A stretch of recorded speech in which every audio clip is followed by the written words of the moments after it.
Hello, my lovely students. I am here to read you chapter 2 in the books of Elsewhere. My kitty is right here sitting on the desk where my camera is. So here she is, Cleo. She wants to join us.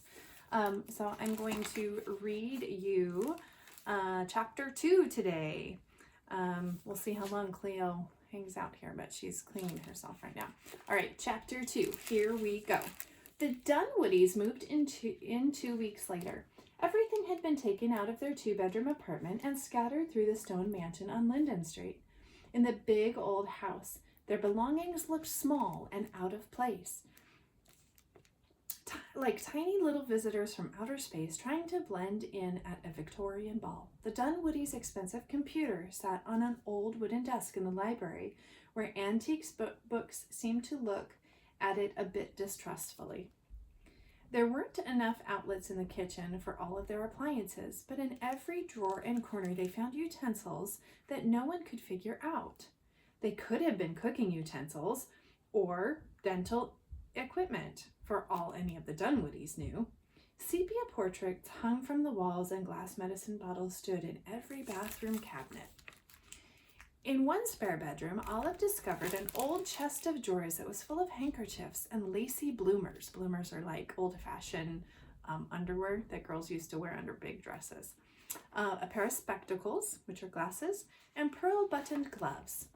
There were even ropes of fake pearls and colored glass beads that she could try on and pretend to be Cleopatra or Queen Guinevere. Oh, Cleo, hang on just a second.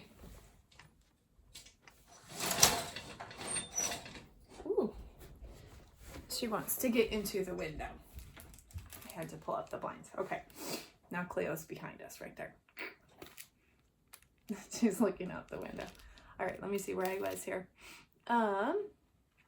Even though Mr. Hambert had said everything in the house was theirs, Olive always carefully wrapped the jewelry and the gloves back up in tissue paper and returned them to the drawers, just as she found them. It felt right somehow. It was like being in a museum where you were allowed to play with the exhibits, just not stare at them through the glass. At the same time, Olive missed their old apartment, where all the beige walls met at perfect 90-degree angles, where there were no surprising corners, no twisting hallways, no slanted ceilings to bash your forehead against as you climbed out of the bathtub. This new house was always sneaking up on her. The Dunwoodies had lived in many different apartments, but somehow they all felt the same to Olive. They were all in 3-story buildings made of brick, where all the walls were the same color and all the windows were the same shape. And you could wander into a neighbor's living room, if their door was unlocked, and spend several minutes on their couch, which was exactly like your couch, watching their TV, before you realized you were in the wrong place. Olive had done this quite a few times. No one would ever mistake the big house on Linden Street for someplace else. Cleo, what are you doing? Come here, kitty kitty. Oh, she's going to clean herself some more. All right. This house was crumbly and dark and weird. It was full of corners that the lights never reached. It made squeaky moaning sounds when the wind changed, like a dog howling or a child whimpering. Olive had never been anywhere, not even the doctor's office, not even gym class, that made her feel so out of place or so alone. The painting at the top of the stairs still seemed to be keeping a secret. Olive stood in front of it for almost half an hour at that first night, until her eyes crossed and bits of the trees popped out at her. Nothing. But the feeling that there was something not quite right about this painting. And it wasn't the only one. There were paintings all over the house that gave her the same funny feeling. Right outside her bedroom door, there was a painting of a rolling field with a row of little houses in the distance. It was evening in the painting, and all the windows in the houses were dark. But the houses didn't look like they were sleeping comfortably, just waiting for sunrise to come up and start another day. The houses looked like they were holding their breath. They crouched among the trees and blew out their lights, trying not to be seen. Seen by what? Olive wondered. On their first night in the house, Mrs. Dunwoody came upstairs to tuck Olive into bed. Olive heard her mother's footsteps on the squeaky staircase and reluctantly pulled her eyes away from the painting. She scurried into her room and hopped under the blankets, knocking several pillows onto the floor. "Ready for bed, sweetie?" asked Mrs. Dunwoody, peeking in. "Yes," said Olive. "Good girl." Her mother crossed the room and sat down on the edge of Olive's high, creaky bed. "Are you comfy?" "Mm-hmm," answered Olive. "I know it's going to take some getting used to, sweetie, this new room and new house and new everything.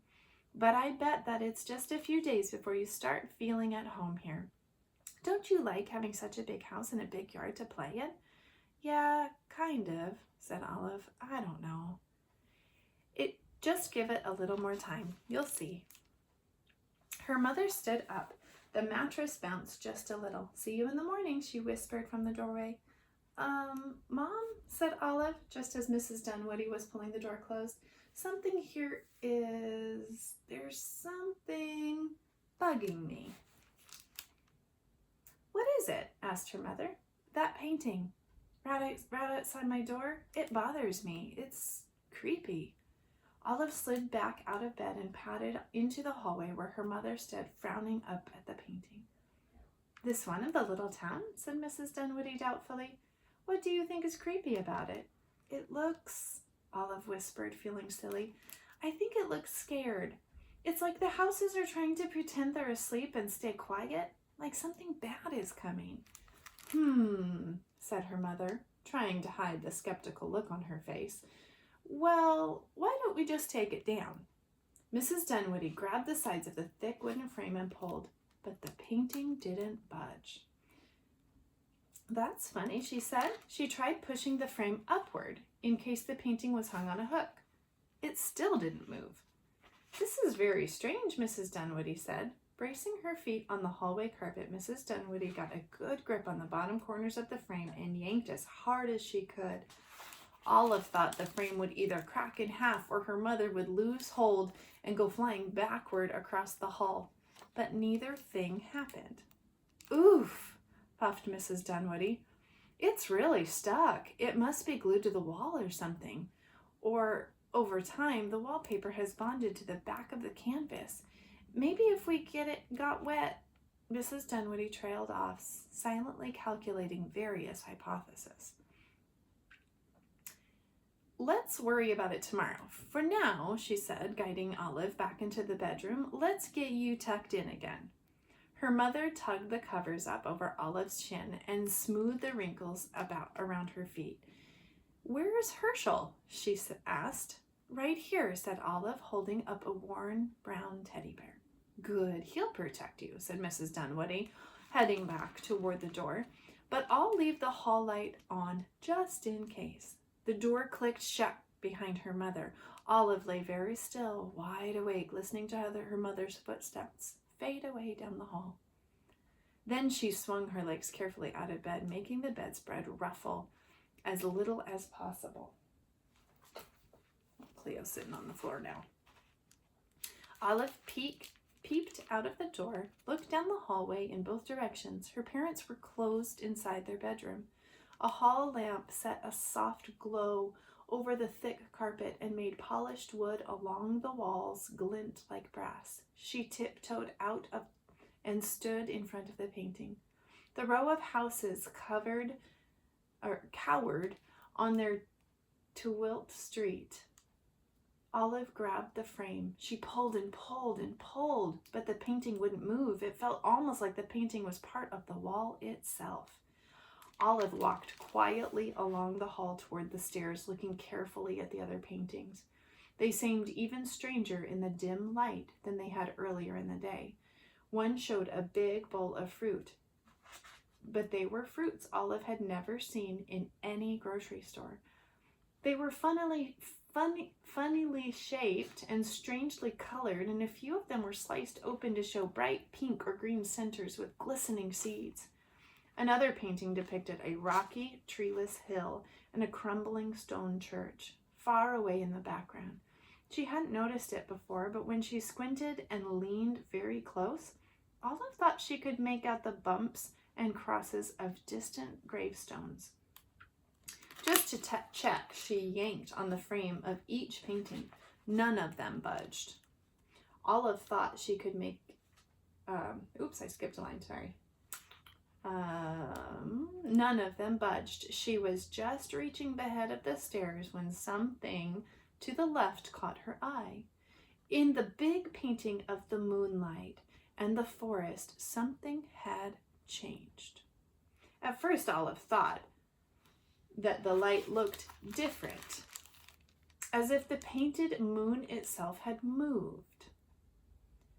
But no, the moon hung just where it had before, behind the leafless trees. It was something about the shadows. Olive moved closer, watching. The shadows suddenly rippled and bent, and within the shadows, a pale splotch darted out of the undergrowth.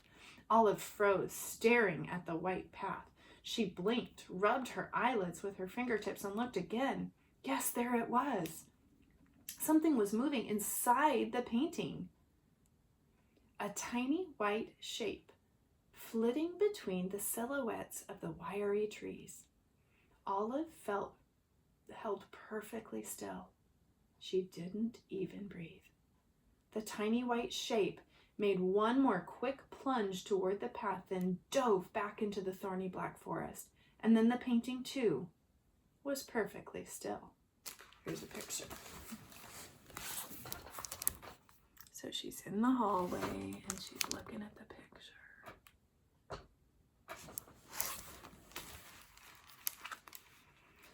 Olive bolted back to her bedroom, jumped into the bed and yanked the covers over her face. Then she lay as still as she could and listened. The house's creaks and groans were almost covered by the thumps of her own heart, but not quite. In every place that Olive's family had lived, there had been other people nearby. On the other side of the apartment walls, neighbors moved around in their matching sets of rooms, talking, eating, going about their own lives. Even if Olive couldn't hear them, even if she had rarely spoken to them, she knew they were there. Here, it was just Olive and her parents, and whatever it was that flitted through the shadows on that painted forest path. For a long time, Olive listened. The house moaned and whispered. Wind shushed across the window. Finally, curled in a very tiny ball, with Herschel standing guard on her pillow beside her, Olive fell asleep. And that is the end of chapter 2. Tune in hopefully tomorrow for chapter 3. Bye, guys.